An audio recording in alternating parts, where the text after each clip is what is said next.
Norrie got a phone call from Maurice Berman, who ran a school of music in, I think it was Baker Street, somewhere down there. And he said that he had some pupils that he was teaching at the school, and that he could someone come down and you know, audition them, because he thought he had some artists, you know, some students who were worth hearing.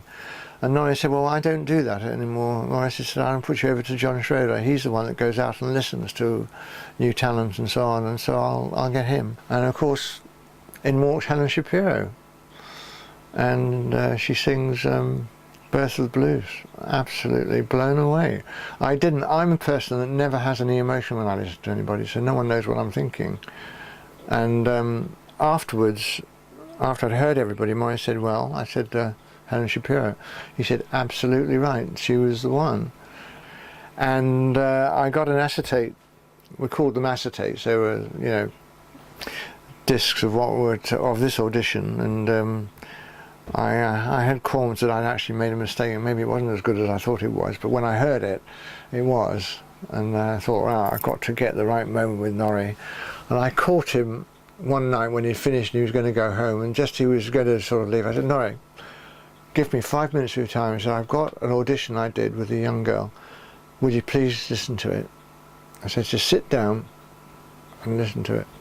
And he said, yeah, sure. So he sat down at his desk. I put this acetate on, and it went through it. And I was looking at his reaction. It was like completely bland, you know. There's nothing. And I thought, and she listened. I thought, oh God! And after there was this awful pause, you see. And he looked at me. He said, "He is good, isn't he?" I said, Norrie, that he is a she. He said, no. I said, she's 13.5 years old. He said, I don't believe it. I said, yeah, she is. He said, get her parents in, get her in. For 6 months, we couldn't find a song for it. Remember, she was 13.5, 14 years old. People didn't write songs for that age group. You can't give her you know, an adult type lyric or anything like that. She's only 13 and 14 years old. And we had all the publishers looking for songs, and we had songs kind of here, and I listened to songs, and he listened to songs, and we were desperate. In 6 months, Norrie said to me, listen, we're going to be in trouble, Helen Shapiero, because we're getting near the termination of her first year's contract. You know, he said, we haven't got recorded her yet. I said, well, you know, we can't find the material. So Norrie said, well, why don't you try and write something for her? I said, well, I've never written anything.